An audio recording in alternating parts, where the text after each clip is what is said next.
আসসালামু আলাইকুম ওয়া রাহমাতুল্লাহি ওয়া বারাকাতুহু। আশা করছি সকলে ভালো আছেন। তো আমাদের আজকের ক্লাসের টপিক হচ্ছে ফিউচার আইনস, যেটা দিয়ে আমরা মূলত ভবিষ্যৎকাল বর্ণনা করতে পারবো। ইংরেজিতে যেটাকে আমরা পড়েছিলাম ফিউচার টেন্স। তো আজকে মূলত আমরা সেই ফিউচার টেন্স নিয়েই কথা বলবো, যেটাকে জার্মান ভাষায় বলা হয় ফিউচার আইনস। যেটা খুবই একটি ইম্পর্টেন্ট টপিক, যেটা দিয়ে আমরা ভবিষ্যৎকাল খুব সহজে আমাদের মনের ভাবগুলা বর্ণনা করতে পারবো। এর একটা গঠন রয়েছে। গঠনে ১ম এ রয়েছে আমাদের werden। এই werden একটা ভার্ব। যখন আমরা আমরা ভবিষ্যৎকাল বর্ণনা করব, তখন আমাদের এই werden ভার্বটাকে আনতে হবে। এটা কিছুটা মোডাল ভার্বের মতো কাজ করে। আমরা জানি যখন বাক্যে মোডাল ভার্ব বসে তখন আমাদের মেইন ভার্ব বাক্যে ইনফিনিটিভ ফর্মে সবার শেষে চলে যায়। ঠিক একই রকমভাবে যখন আমাদের বাক্যে werden বসে তখন আমাদের মেইন ভার্ব ইনফিনিটিভ ফর্মে সবার শেষে চলে আসবে। এই জিনিসটা আমাদেরকে মেনে চলতে হবে। অর্থাৎ তাহলে আমাদের গঠনটা অ্যাকচুয়ালি কিরকম হবে? গঠনটা হবে, প্রথমে আসবে আমাদের সাবজেক্ট, তারপরে আসবে আমাদের বেয়ার দেন ভার্ব, তাই না? এটা অবশ্যই সাবজেক্ট অনুযায়ী কনজুগেট হবে।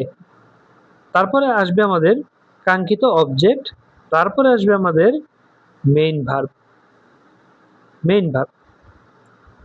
তো দেখেন বেয়ার দেনের কনজুগেট, সাবজেক্ট কি সেটা জানলাম, বেয়ার দেনের কনজুগেট সেটা কি? ইক্স বেয়ার দে, আমি হব ডু বিস, তুমি হবে এর জিয়াস বিট, সে হবে বিয়ার বেয়ার দেন, আমরা হব ইয়ার বেয়ার দেন, তোমরা হবে জি জি বেয়ার দেন, আপনি হবেন অথবা তারা হবে। এখন এই বেয়ার দেনের কনজুগেটটা খুব সুন্দর করে আপনাকে মুখস্থ করে নিতে হবে, খাতায় নোট করে গ্রুপে জমা দিতে হবে। কখন ব্যবহার করব আমরা? যখন আমাদের ভবিষ্যতের পরিকল্পনা, ইচ্ছা, অনুমান, প্রতিশ্রুতি, অর্থাৎ ভবিষ্যতের কোনো কথা বলতে আপনাকে এ ফুটুর আইনস অথবা ফিউচার টেন্সটি ব্যবহার করা লাগবে। এটা হচ্ছে আমাদের কথা। এখন আমাদের স্ট্রাকচার অনুযায়ী বাক্য গঠন করার পালা। প্রথমে কি আসবে আমাদের? প্রথমে আসবে আমাদের সাবজেক্ট, তারপরে পরে আসবে আমাদের বেয়ার দেন ভার্ব, তাই না, যেটা দেখেছিলাম। তারপর আসবে আমাদের কাঙ্ক্ষিত অবজেক্ট, তারপরে সবার শেষে হবে আমাদের মেইন ভার্ব, তাই না? Main verb. তো চলেন আমরা দেখি যে প্রথমে সাবজেক্ট, এই দেখেন ইক্স, তারপরে আসবে আমাদের বেয়ার দেন। এখন বেয়ার দেন তো ডিরেক্ট বসবে না, এটা কি হবে? এই বেয়ার দেনটা কনজুগেট হবে কি কিসের সাথে? সাবজেক্টের সাথে। যেমন ইক্স এর সাথে কি কনজুগেট হয়েছিল? বেয়ার দে, ইক্স বেয়ার দে। তাহলে এখানে কি হবে? ইক্স বেয়ার দে মর্গেন ডয়েচ, এতটুকু হচ্ছে আমাদের অবজেক্ট। এবং এই যে লেয়ার নেন, ইক্স বেয়ার দে মর্গেন ডয়েচ লেয়ারনিং, আমি কাল জার্মান শিখবো। এখানে যদি আপনি লক্ষ্য করেন, আমাদের লেয়ারনেন ভাবটা হওয়ার কথা ছিল কোথায়? এই বেয়ারদের পরে, তাই না, সাবজেক্টের পরে। কিন্তু এটা সাবজেক্টের পরে কেন হয়নি? কারণ আমাদের এখানে একটা ভার্ব আছে বেয়ার দেন, এটা হচ্ছে ভার্বের বাবা। যখন বাবা বাক্যে বসেছে তখন আমাদের মেইন ভার্ব বাচ্চা ভার্ব কোথায় যাবে? এই যে সবার শেষে গিয়ে চুপচাপ বসে যাবে। এটা হচ্ছে কিছুটা মডাল ভার্বের মতো। মডাল ভার্ব যখন বসে তখন আমাদের মেইন ভার্ব কোথায় যায়? বাক্যে সবার শেষে ইনফিনিটিভ ফর্মে যায়। একই রকম ভাবে যখন বেয়ার দেন বসবে, আমাদের মেইন ভার্ব বাক্যে সবার শেষে গিয়ে বসবে। ইস বেয়ার দেন মর্গেন ডয়েচ lernen, আমি কাল জার্মান শিখবো।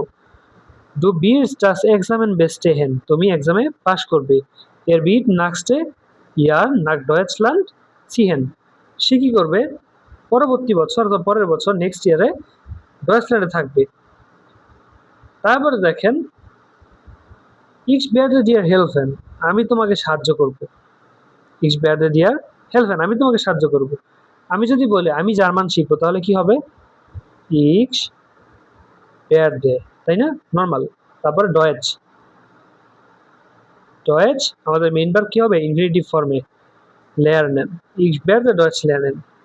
যখনই আমাদের বেয়ারদেনটা বসেছে, যখনই আমাদের বেয়ারদেন বসেছে তখন আমাদের মেইন ভার্ব কোথায় যাবে?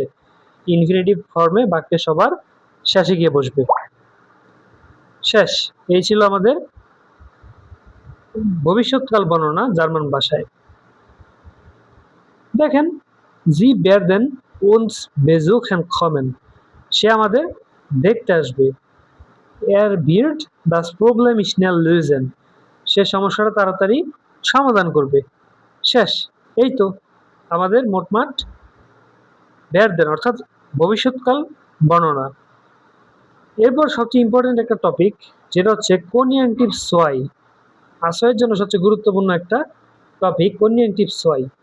কনজাংটিভ ছয় মূলত কি দেখেন, যখন আমরা ভদ্রভাবে অনুরোধ করি, ইচ্ছা প্রকাশ করি, কল্পনা করি, কি করি কল্পনা করি, অবাস্তব বা অসম্ভব কোনো কথা বা অসম্ভব বা অবাস্তব কোনো কথা বলি, সেক্ষেত্রে আমাদের কনজাংটিভ ছয়টা ব্যবহার করা হবে। যেমন ধরেন ইংরেজিতে আমরা কি বলি, যে আমি যদি পাখি হতাম তবে আমি আকাশে উঠতাম। এখন না আমি পাখি হইছি, না আমি আকাশে উঠতে পারতাছি, কোনোটাই সম্ভব না, এটা আমাদের কল্পনা। এটা হচ্ছে অসম্ভব, অবাস্তব কথা। যদি আমার অনেক টাকা থাকতো তাহলে আমি ল্যাম্বরগিনিতে বা ল্যাম্বরগিনি চালাতাম।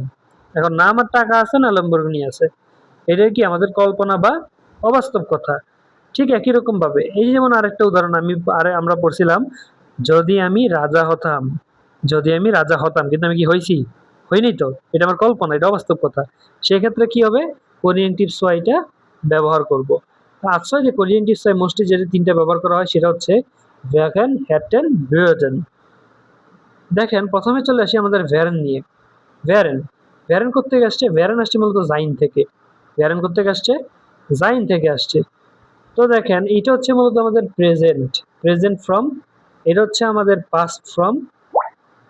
আর এই যে এখানে যেটা দেখতে পাচ্ছেন, এটা হচ্ছে আমাদের কনজাংটিভ ছয়, যেটা আমরা এখন পড়তেছি কনজাংটিভ ছয়। তো দেখেন এটার সাথে আমরা পূর্ব পরিচিত প্রেজেন্ট ফর্ম কি ইক্স, বিন, ডু, বিস্ট, এগুলো কি আমাদের প্রেজেন্ট ফর্ম, তাই না? Present form. এখন যদি আমরা পাস্ট ফর্মে আসি তাহলে কি হবে, দেখেন ইক্স বার, ডু বার্স্ট, এস জিএস বার, জিয়ার ভারেন।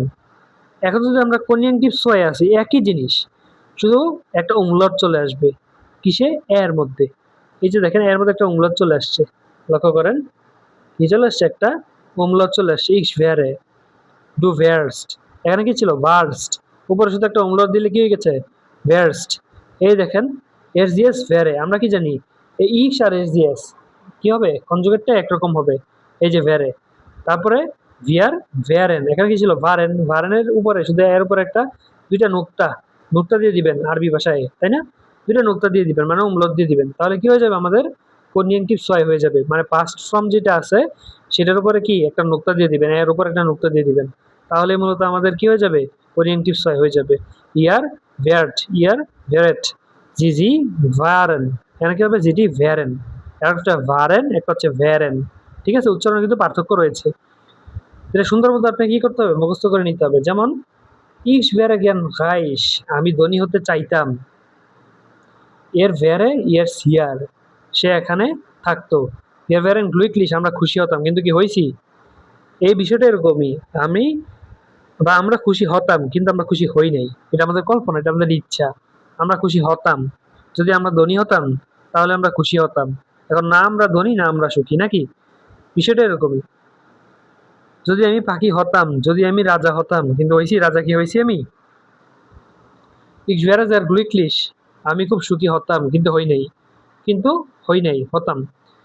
এর ভেরে ইয়ার zu Hause, সে এখন বাসায় থাকতো কিন্তু সে এখন বাসায় নাই। সে এখন বাসায় থাকতো, এটা হচ্ছে আমার কল্পনা, অবাস্তব কথা, কিন্তু সে এখন বাসায় নাই, আসলে বিষয়টা ঘটে নাই।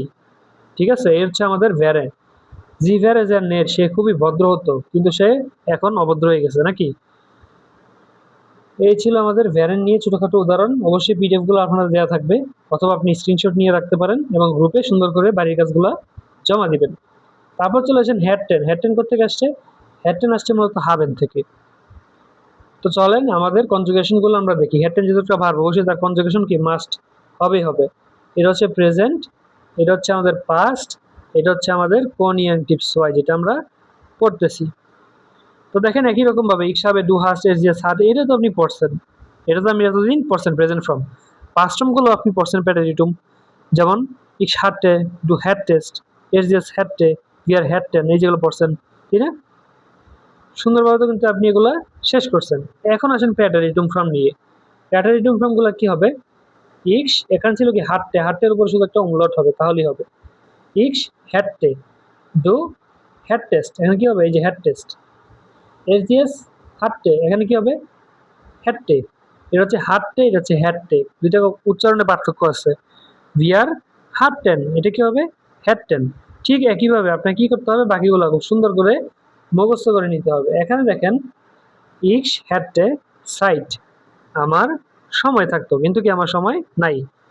জি হ্যাটে আইন আউটো, তার একটা গাড়ি থাকতো, কিন্তু তার গাড়ি আছে নাই। এটা একটা কল্পনা, একটা অবাস্তব কথা। আমি রাজা থাকতাম, ঠিক আছে, যদি আমার কোটি কোটি টাকা থাকতো। মোট কথা হচ্ছে অবাস্তব কথা। দেখেন, বিয়ার হ্যাটেন মেয়ার গেল্ড, আমাদের অনেক টাকা থাকতো, কিন্তু এখন আর নাই। ইস হ্যাটে ফিয়েল সাইড, আমার অনেক সময় থাকতো, যদি আমি পরীক্ষা পাশ করতাম, কিন্তু পরীক্ষায় পাশ করি নাই, এজন্য আমার সময়ও নাই নাকি। এর হ্যাটে আইন আউটো, তার একটি গাড়ি থাকতো। জি হ্যাটে হয়টে ফ্রাই, সে আজ ফ্রি থাকতো। বিয়ার হ্যাটেন মেয়ার গেল্ড, আমাদের অনেক টাকা থাকতো, যদি আমরা পরিশ্রম করতাম। ইস হ্যাটে হুঙ্গার, আমার ক্ষুধা লাগতো, যদি আমি কাজ করতাম, কিন্তু কাজও করি না, ক্ষুধাও লাগে না। এই ছিল আমাদের হ্যাটেনের ব্যবহার। জি হ্যাটে আংস্ট, তার ভয় লাগতো, কিন্তু তার এখন আর ভয় লাগে না। Ich hätte mehr Geduld, আমার আরো ধৈর্য থাকতো। এর hätte einen guten Job বা guten Job, তার একটা ভালো চাকরি থাকতো, যদি সে মনোযোগ দিয়ে পড়াশোনা করতো। কিন্তু তার কি এখন ভালো চাকরিটা নাই? এটা তার কল্পনা, এটা তার অবাস্তব কথা। এরপর আসেন বুরদেন। বুরদেন কোত্থেকে আসছে? বুরদেন আসছে মূলত বেরদেন থেকে। এটার কনজুগেট মাস্ট, অনিবার্য হবে। তো যেটা পড়লাম আমরা, যে সবসময় মাত্র বললাম, সেটা হচ্ছে মূলত আমাদের প্রেজেন্ট, এটা হচ্ছে আমাদের পাস্ট, এটা হচ্ছে আমাদের কনিয়েন্টিভ সয়, যেটা আমরা পড়তেছি। পাস্ট ফর্মটা কি আমরা কিছুক্ষণ আগে পড়লাম। প্রেজেন্ট ফর্মটা তো দেখেন, বেরদেনের কনজুগেটটা কিরকম হয়েছিল? ইস বেরদে ডু ভিস এস জি এস বিয়ার, তাই না? এস জি এস বিয়ার, বিয়ার বেরদেন, ইয়ার বেরডেড, জি জি বেরদেন পড়ছিলাম। এখন এর অতীতকাল রয়েছে, সেটা কি হবে? সেটা হবে বুরদেন। শুধু এই যে বেরদেনের এর ক্ষেত্রে, বেরদেনের এর জায়গায় শুধু একটা এই যে উ চলে আসবে, মানে ইংরেজিতে ইউ চলে আসবে, ঠিক আছে? তাহলে কি হয়ে যাবে? বুরদেন, বুরদে, বুরদেস্ট, ঠিক আছে? একটু মুখস্থ করে নিতে হবে কষ্ট করে। যেমন ইস বুড, দেখেন ইস বুডে, ডু বুডেস্ট, এর জেস বুডে, ইয়ার বুডেন, ইয়ার বুডেট, জি জি বুডেন। অতীতকাল, পাস্ট ফর্ম। এখন প্যাটার্নিটিভ ফর্ম কি? সরি, এখন আমাদের কনিয়াঙ্কিভ ছয়টা কি? কনিয়াঙ্কিভ ছয় হচ্ছে প্যাটারিটুমের উপরে শুধু একটা নোক্তা লাগাই দিব। কি করব? নোক্তা লাগাই দিব, মানে উমলট লাগাই দিব। এই যে উমলট, উমলট লাগাই দিলাম। তাহলে আমাদের কি হয়ে যাবে? তাহলে আমাদের কনিয়াঙ্কিভ ছয় হয়ে যাবে। মানে কনিয়াঙ্কিভ ছয়টা মুখস্থ করতে হবে না, যে কোনো একটা মুখস্থ করলে আরেকটা ফ্রি, একটার সাথে আরেকটা free, buy one get one. এটা হচ্ছে বাই ওয়ান গেট ওয়ান, বুঝতে পারছেন? তাহলে কি হবে? ইস বোর্ডে, ডু বোর্ডেস্ট, এর জিএস বোর্ডে, বিয়ার বোর্ডেন, ইয়ার বোর্ডে, জিজি বোর্ডেন। শেষ হয়ে গেল। কি আসে? আমি জার্মান শিখতাম, ইস বুর্ডে ডয়েচ lernen, এর বুর্ডে ইন্স কিনো গেহেন। এবং জেনে রাখা ভালো, যখন এই যে বুর্ডে ভেরে হ্যাটেন বসবে, তাদের মেন ভার্বটা কোথায় যাবে? বাক্যে সবার শেষে চলে যাবে। মেন ভার্বটা কোথায় যাবে? বাক্যে সবার শেষে চলে যাবে। এটা যেন মনে থাকে। জি বুর্ডেন মেয়ার রাইজেন, আমরা আরো ভ্রমণ করতাম। জি বুর্ডেন আইন বুক লেজেন, সে একটি বই পড়তো। ইস বুর্ডে ডিয়ার হেল্পেন, আমি তোমাকে সাহায্য করতাম, যদি আমার টাকা থাকতো, কিন্তু টাকাও নেই, সাহায্য করতে পারবো না। শেষ। যেমন আপনার বন্ধু বললো যে ভাই কিছুদিন আগে একটা বিপদে ছিলাম, ঠিক আছে? আমার তো ভাই গার্লফ্রেন্ডের বিয়ে হয়ে গেছে, গার্লফ্রেন্ডের বিয়ে ছিল, কিছুদিন বিপদে ছিলাম। এবার আপনি কি বলবেন? যে ভাই যদি আমার টাকা থাকতো, সময় থাকতো, আমি তোমাকে সাহায্য করতে পারতাম। আপনি কি সাহায্য করছেন? আপনি সাহায্য করেন নাই। বন্ধু কল দিচ্ছে আর সান্ত্বনা দিচ্ছেন যে আমি আপনাকে সাহায্য করতে, বা আমি তোমাকে সাহায্য করতে পারতাম, যদি আমার সময় বা টাকা থাকতো। মানে এই যে কথাটা, আমি তোমাকে সাহায্য করতে পারতাম, এটা হচ্ছে অবাস্তব কথা, যেটা ঘটে নাই। যে কথাটা কি ঘটে নাই, ঠিক আছে? জি বুঝতে পারছেন, কুকেন, সে রান্না, সে খাবার রান্না করতো। দেখেন ইস বুঝতে জ্ঞান আইন আউট কাফেন, আমি একটি গাড়ি কিনতে চাইতাম। তো এই হচ্ছে মূলত আমাদের বুঝেন, এই বিষয়টুকু খুবই ইজি। এর বুঝে ডয়েচ স্প্রেশন, সে জার্মান বলতো। যে বুঝেন ডাস প্রবলেম লুজেন, সে সমস্যাটি সমাধান করতো। তারপর দেখেন এখানে আরেকটা ইম্পর্টেন্ট, সেটা হচ্ছে ইস বুঝে মাইনে হাউস অফ গাবে মাখেন, আমি আমার হোমওয়ার্ক করতাম, কিন্তু আমি অসুস্থ ছিলাম, নিশ্চয় আমি করতে পারিনি। ঠিক আছে, আবার বলি ইস বুঝে মাইনে হাউস অফ গাবেন মাখেন, আমি আমার হোমওয়ার্ক করতাম, কিন্তু আমি আমার হোমওয়ার্ক করতে পারিনি। কেন? কারণ আমি অসুস্থ ছিলাম। ঠিক আছে, অবাস্তব কথা। তখন এই যে কোডিয়ানটিভ ছয় প্লাস ফুটুরাইন্স, আশা করতেছি আপনারা বুঝতে পারছেন। না বুঝলে ক্লাসটা আরো একবার দেখবেন, এবং গ্রুপে নোট দেওয়া বাধ্যতামূলক। যদি নোট না দেন তাহলে জরিমানা অবশ্যই আপনাদেরকে করা হবে। এবং ভবিষ্যৎকাল বর্ণনা করতে এবং অবাস্তব কথা কিভাবে বলা যায়, আবার বলি, ভবিষ্যৎকাল বর্ণনা করা কিংবা অবাস্তব কথা বলা, ঠিক আছে, বা কাউকে সান্ত্বনা দেওয়া, অবাস্তব কোনো কথা বলে যেটা ঘটে নাই, সেই দুইটা জিনিস কথা বলার ধরন আজকে আমরা শিখলাম। অনেক অনেক উদাহরণ এখানে আছে, পিডিএফ গ্রুপে দেওয়া হবে। যদি কেউ পিডিএফ না পান তাহলে অবশ্যই স্ক্রিনশট নিতে পারেন, কোনো অসুবিধা নাই। তাহলে আশা করতেছি কোনো অসুবিধা হবে না। প্লাস যদি এই ২ টা জিনিস আপনারা আয়ত্ত করতে পারেন, বাসার একটা লেভেল, একটা ধাপ অবশ্যই আগায় থাকবেন। এবং আপনার জন্য অবশ্যই একটা পরামর্শ থাকবে, সেটা হচ্ছে খাতায় লিখে একই জিনিস বারবার খাতায় লিখা বা একই জিনিস বারবার বলা। বলতে আপনার গলার সাথে মিশে যাবে ইনশাআল্লাহ। তখন আশা করতেছি কোনো অসুবিধা হবে না। বলতে কিংবা মনে রাখতে অসুবিধা হবে না। অনেকে একটা কোয়েশ্চেন করেন যে, "ভাই এগুলো আমি ব্যবহার করতে পারি না।" ভাই ব্যবহার করবেন কেমনে? আপনি ১ দিন বললে ৩ দিন পড়েন না। আপনাকে কি করতে হবে? রেগুলার পড়াশোনা করতে হবে। তাহলে এগুলো আপনি ব্যবহার করতে পারবেন। এখন আমি ওয়ার্ড মিনিং ব্যবহার করতে পারি না কিংবা গ্রামাটিক ব্যবহার করতে পারি না। এর সমাধান একটাই। সেটা হচ্ছে রেগুলার প্র্যাকটিস করা।